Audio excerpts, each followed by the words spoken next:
Hello, everyone. I'm David Marks with Mountain Valley Newspaper and North Jackson Press, and of course, the host of Front Porch Politics Podcast.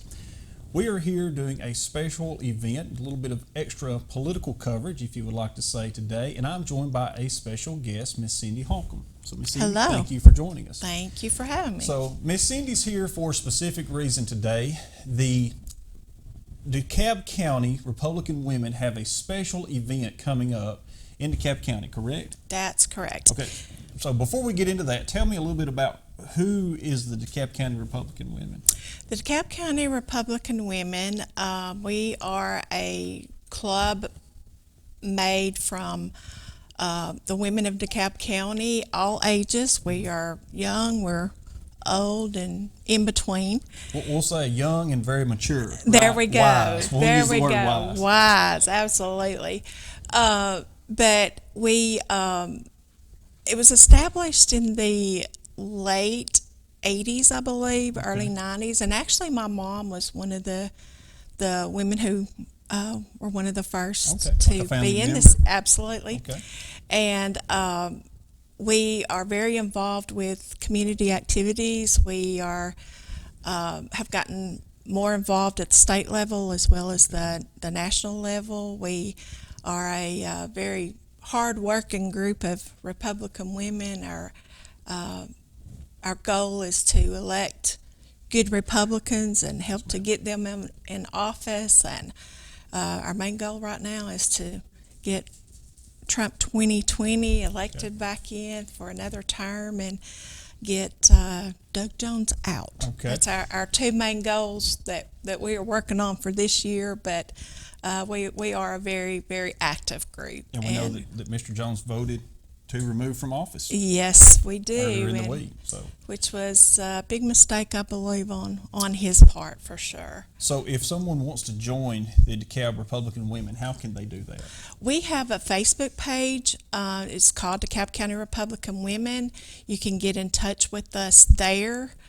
Just leave us a message, or right now we don't have a website that you can go to, but just contact us through the DeKalb County Republican Women. Our dues are $40 a year, and part of those dues go to the National Federation, part of them to the State Federation, and then the rest are kept here in our county, so you automatically are a member of all three. Great. So basically, if you're a young Republican lady or a wise Republican lady, we'll say it like that, and you would like to be a member, then you can contact them through the Facebook page. And also the reason why we're covering this today is because I believe you have an event coming up, correct? We do. It's actually our February monthly meeting. Our club meets the fourth Monday of every month, and normally we will meet at the headquarters here in Rainsville, which is located between the Dollar Tree and O'Reilly's. A new headquarters, correct? New headquarters that we just had the grand opening February 1st for that. And we will be having our meetings there. But this month, our meeting will be on February the 24th, and it's at 6 o'clock, and it will be at the Dekalb Theatre in Fort Payne, which is on Main Street, downtown Fort Payne. And it holds around 300, maybe a little more. And we are hoping to pack the place out. But it is our regular monthly meeting, and it will begin at 6 p.m. Let's just review that. The 24th of February. Yes. Dekalb Theatre in Fort Payne, and it will be at 6 p.m. That's correct. And is there like an admission charge or anything like this? No charge, free event. No charge. Okay, great. All of our Republican women meetings are open meetings, so anyone can come, but only members are allowed to vote and have a voice. But yes, I understand. they are open meetings. So on this meeting, there may be a reason you may have 300 that typically show up to your regular meetings. I'm not sure. I but wish. You wish you did. I wish. But the reason why they're having a special meeting is because you're going to have a very special guest. We are. Come speak to you at this meeting on the 24th. And again, just to remind everyone, on February 24th at 6 p.m. at the DeKalb Theatre. If you're not sure where that's at, you can Google that. We'll also try to provide you to links with this. But tell us about the speaker that is coming to speak to you.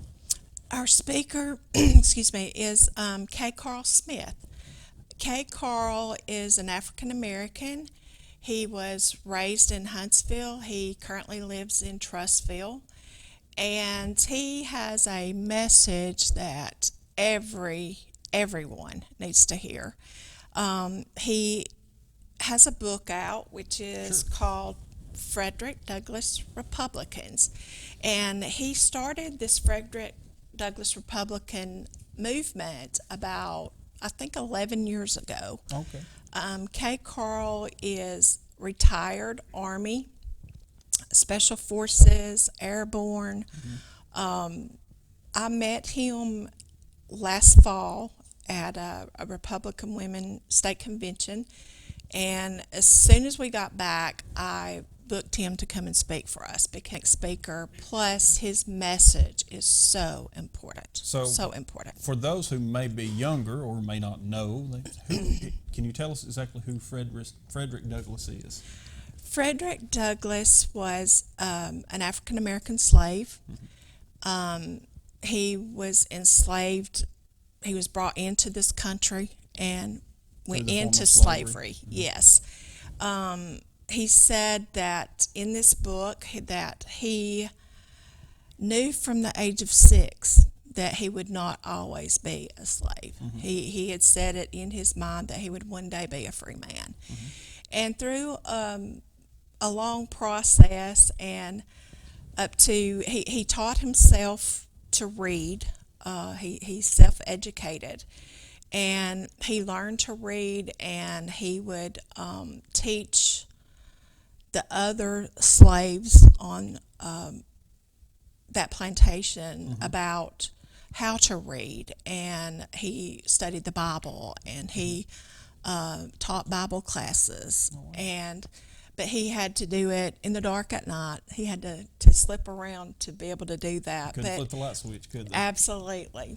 And he just has an awesome message. And from the Frederick Douglass Republican movement, Frederick Douglass, this is what he stood for. There was 4 things that Frederick Douglass stood for, which is the same platform as the Republican Party. Okay, and I was going to ask you about that, getting into what a Frederick Douglass Republican would be, because when we think about Republicans today, I myself am very conservative.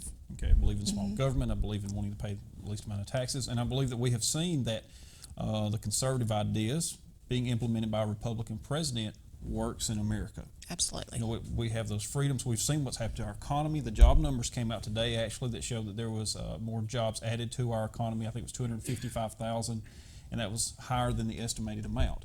So looking at the Republican ideas, since you're part of the Republican Women here in DeKalb County, are there a correlation, or is there a correlation between what Frederick Douglass believed, his 4 points, and what the platform stands for today?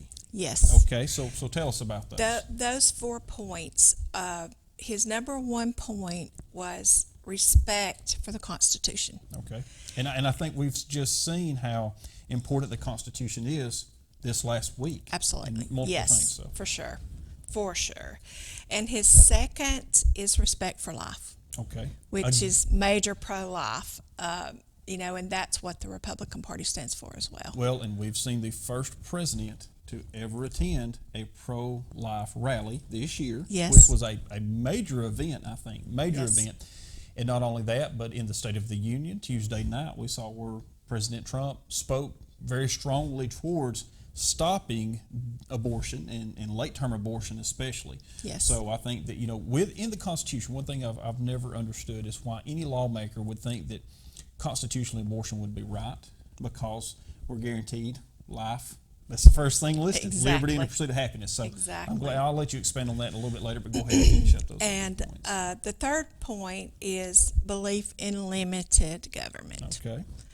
Limited government. And number 4 is belief in personal responsibility. Okay. So maybe a couple of weeks ago, I did a podcast that covers that fourth point, where I talked about that socialistic programs are actually enslaving not just some of the American people, but minorities. So can we talk about that Sure. for just a moment? Okay, so let's talk about belief in personal responsibility. You know, if you're out there now, I want to make this clear that I don't mind paying taxes to take care of those who can't take care of themselves, Right. those who are elderly, things like that. Don't get me wrong. All at the same time, I do believe that if you're capable and you're able, you need to work, and you need, and this economy is the best economy to find that job in. It is. Wages are growing, so you know, personal responsibility was probably something very valuable to those who didn't have a safety social net to fall back to. Right. Go ahead. One example in the book about Frederick Douglass is that his owner would hire him out to some of the neighboring farmers, and he would be paid like $6 a week. Well, when he came back to the owner gave him 6 cents of that $6. Wow. And so, and the reason behind that was trying to make him feel like he was worth something. And all the time, him realizing that what was going on, what was happening to him. And there again, that set his goal of, you know, one day I will be a free man. And when he left and he ran away, he was severely beaten at age 19. And he said the only thing that helped him survive that was the fact that God had told him that he would be a free man, and that he had set his goals on that, and he did. He ran away, and he made it. And the first thing that he said that he'd done when he left, when he ran away, was to find a job. Okay. He said it didn't matter what the job was. It was having a job, having that ownership of having a job and being able to support himself. Yes.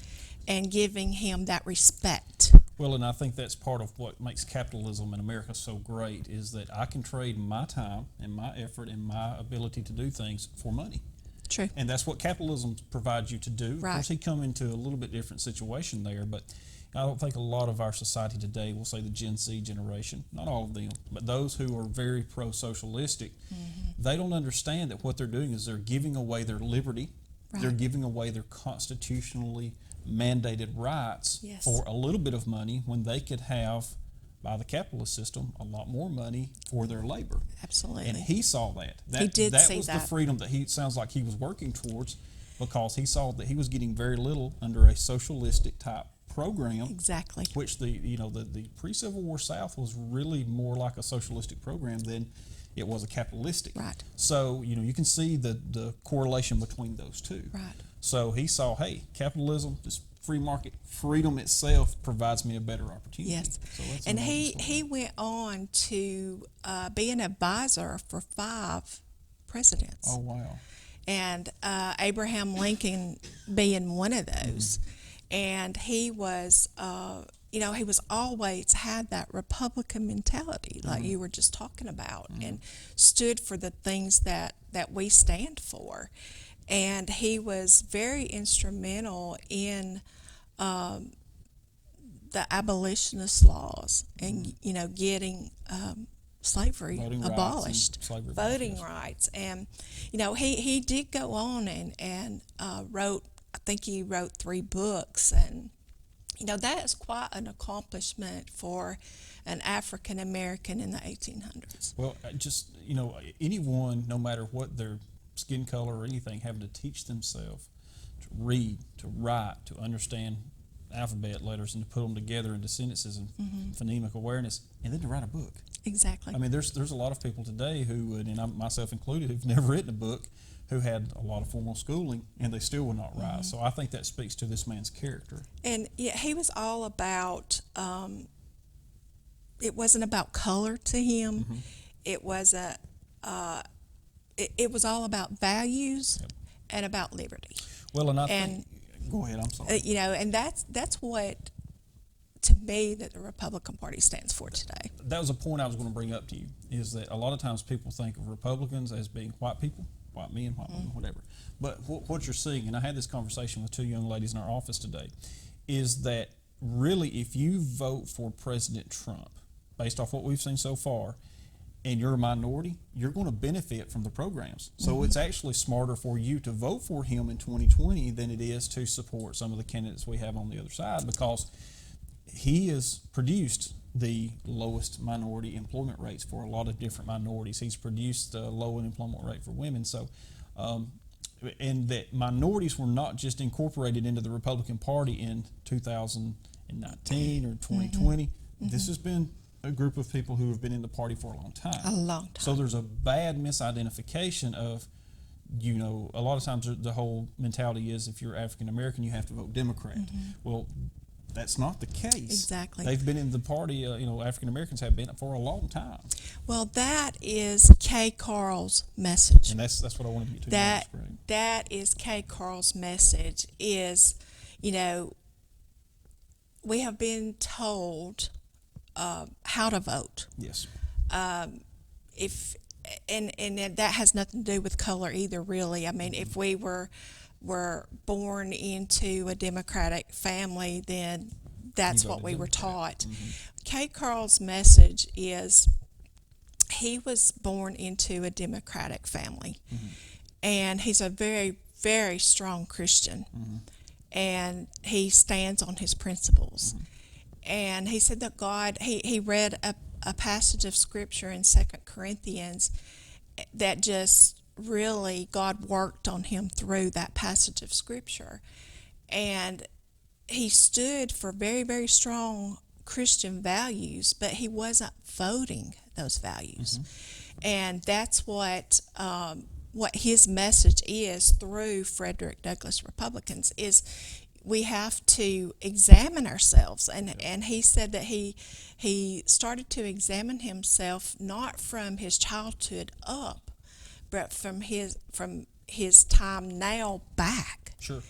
And he realized that he stood for one thing, but he was actually voting for something else. And he's like, why am I doing that? Well, we can just take a couple of instances here, but let's just take abortion. True. You know, if you believe that life is created by God and that it's planned, and, you know, I think Jeremiah is very clear about when that life is planned, Right. then how could you stand with a party that supported terminating that life? Right. Another idea here, and I'm just throwing this out here, is working itself, which goes back to Frederick Douglass, Yes. that if you don't work, you don't eat. Right. And that's a biblical principle. It is. So there, you know, a responsibility of taking care of the elderly and the widows. That's also a Christian principle there. It is. That, you know, Republicans are not against. President Trump said it the other night that, you know, there's a lot of misinformation out there that we're going to cut your Social Security. And he's like, I'm not attacking that. What I want to attack is the people who are getting benefits and don't deserve those benefits. They're not necessary. And I believe that, you know, I'm so much in support of that as well, because in our society, there has been so many handouts. Absolutely. And 40% of the people in our country receive some type of government benefit. And Right. statistically, that's way too high. Right. There's no way there's that much need. You know, I'm like you. I don't mind paying my Absolutely. fair share of the taxes and all, but I also believe that people who are out and they're working full-time jobs and they still can't make ends meet, you know, those people deserve help because they are at least trying. But there's just so many people that, for lack of a better term, live off the system. They know how to work the system, and they use it to their advantage. And, you know, that comes out of our pockets. Well, that comes out of our taxpayers' pockets. I want us to talk about K. Carl Smith, and since he's part of that minority group and he's a Republican, I want to throw some information at you. Okay. So, with the great society programs that Lyndon Johnson brought in, okay, the fatherless rate in African American homes at the time was between 18 and 22%. This is nationally. Today, And of course, the Great Society program's brought in. Basically, we'll pay if the dad's not there. Well, today that is roughly about 72%. So we see where minority groups are trapped. They are. By those government handouts. You know, they become trapped by that. So tell us a little bit about Kay Carl. I know we've talked about the book that he's going to discuss, but what capacity does he work with President Trump and with Washington? What capacity is he in with that? He has been elected to serve on President Trump's, it's the National Minority Coalition. Okay. So he is out, started actually last month, and he is out across the nation campaigning for Trump. Okay. And, you know, getting his message out there about, you know, his quote to me when I talked to Kay Carl after that event, he's like, you know, we've been told and told and told that we're Democrats. And it's been, for lack of a better term, brainwashed. They have, you know, it's been told till they actually believe that. And he said, when actually we're really not. So his message with this coalition to, and it's not just to the minorities, but it's to all of those that that really believe the Republican platform, but they just don't know it. They haven't been taught that.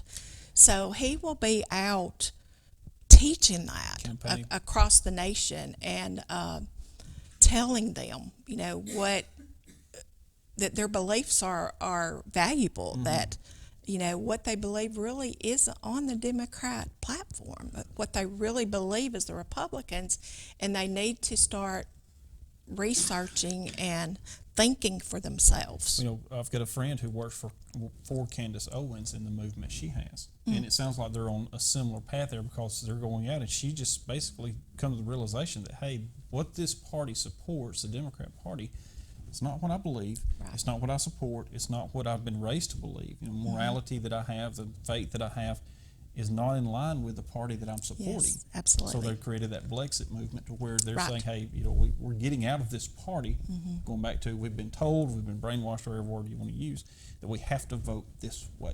Right. And so I'm glad to see that someone like Kay Carl is going out and doing that work. I think it's great to have someone from Alabama that's going out to do this work, and I think that it's great that he's coming to our area. So as we're wrapping up here, and I know it seems like time goes by very fast, but let's go over one more time why it's important that we come out to Fort Payne on February the 24th. Yes, it is open to everybody. Especially if you have children that are 18 years old and they have just registered to vote, and we have our primary coming up March 3rd, and some of these 18-year-olds will be voting for the first time.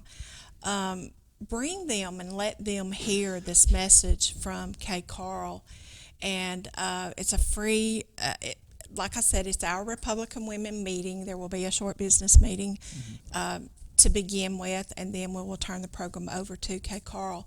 But it's open to everyone. It's a free meeting, free event, and everybody needs to hear this message. It doesn't matter, you know, race, color, religion. It's not about that. It's but he has a great message that we all need to hear. Well, let's be clear about something. Number one, in Alabama, we want to take Doug Jones out of that Senate seat. Absolutely. I mean, as a conservative, I want him out of that seat. Yes. I mean, I try to be, you know, I would be friendly to anybody. I would be nice to Mr. Jones, but I called his office during the impeachment trial several times, and I emailed him because I knew that he would not vote in line with the people of Alabama. Yes. So for Alabamians, it's important that we rally together. Number one, you said the key word. We have to go vote. Well, the best way to get someone involved in the political process is to attend the meetings like she's talking about. So bring your children out if they're of voting age, and let them understand. If you have college kids especially, Yes. drag them there. Yes. Make them come to this because they are so misinformed a lot of times. So liberal. They're pulling, and they're pulling stuff from their university professors who are very socialistic or liberal in mindset. They're pulling stuff from social media. Let them come and hear the truth. Let them come and hear fact. Question. That's what I think is important, that if we're going to reach that generation, you have to question what you have been told all those years and see, just like Carl may have had to have done with his faith tying into how he was voting. So it's very important that February the 24th at 6 p.m. 6 p.m. DeKalb Theatre, free admission. Please come out and join the DeKalb County Republican Women. Now, if you want to reach them, again, I'll let you give a little bit more information about how they can reach you. DeKalb County Republican Women, we do have a Facebook page. Please go on there, join our page. You can message us there, and we are actually running a membership drive. Okay. So we would love to have you. And one other thing on the March 3rd primary, that we need to get the message out there about how important it is to vote in a primary. Absolutely. And especially in DeKalb County, we have a couple of commission jobs that are available, positions that are available, and there are no Democratic candidates, but there are 2 Republican candidates. So in fact, when you come and vote in the primary, you're electing. You are electing, and that's just an example there. But people don't realize how important that the primary elections are, and even across the state, there are several positions, especially in the court system, where there are no Democratic candidates, but you have 2 Republican candidates. So if you decide to stay home and not go and vote, then you're throwing your chance away to actually make your vote count for that person. So there will be a lot of people actually elected through the March 3rd primary. And I do think that it's important that you do vote, and that those primaries are, but also that you research and study. Yes. You go back and research and study what these candidates stand for. Let's make sure that we don't have any wolves in sheep's clothing. Absolutely. We want to make sure we have conservative candidates in those spots. So just because they have an R by their name, you make sure you go study and you question them. I've learned I have to. The best way to do that with a candidate is you ask them, where do you stand on this? And they'll have to give you that answer, or they'll look to the left, and that's a good indication of liar. So and we must vote our conscience. Absolutely. So be sure that you check out the DeKalb County Republican Women's Facebook page. Also be sure that you join them on February 24th at 6 p.m. at the DeKalb Theatre to come hear K. Carl Smith speak. And as always, like and subscribe to mountainvalleynewspaper.com, the Facebook page, the YouTube channel, North Jackson Press if you're in Jackson County. Make sure that you are subscribing to these papers, to the channels. Make sure that you stay up to date. All you have to do is make sure you click the like button and the follow button. So we will always try to get you good information. Again, I'm David Marsh with Mountain Valley Newspaper, North Jackson Press. And again, thank you so much for being here today. Thank you Hope for I didn't talk having me. up too much of your time. No, so I'm a talker. So until next time, folks, again, mountainvalleynewspaper.com, and we will see you real soon.